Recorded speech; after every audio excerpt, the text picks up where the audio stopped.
Governo aprova decreto-lei que regula o funcionamento do balcão único no portal municipal.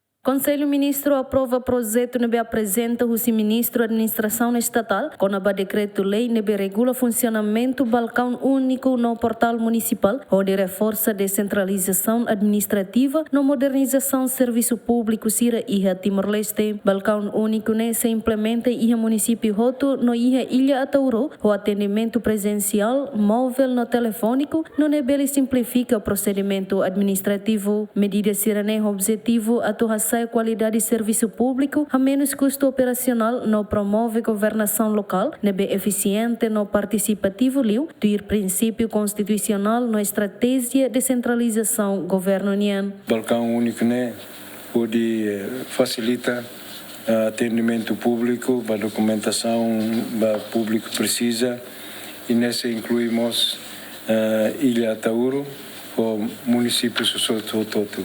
Diploma NEMOS consolida no habelar funcionalidade portal municipal, nessa plataforma central para acesso à informação no atendimento público eletrônico Sira, promove transparência na participação cívica. Além de governo aprova mons decreto-lei de behalo alteração da NEN para decreto-lei número 8/2022 sanulo recintolo, loron nulo recing NEN fulan junho, com o regime jurídico Programa Nacional de Desenvolvimento suco KPNDES. E a contexto intensificação do processo de centralização administrativa precisa ajuste enquadramento legal pendesnian, liu com a fonte de financiamento da despesa sira nebe associado com a execução. A revisão objetivo atua segura clareza na adaptação nebe botliu da exigência administrativa no financeira fon nebe impõe a descentralização. Bem-vindas Ximenes, adéritos Ximenes, GMN.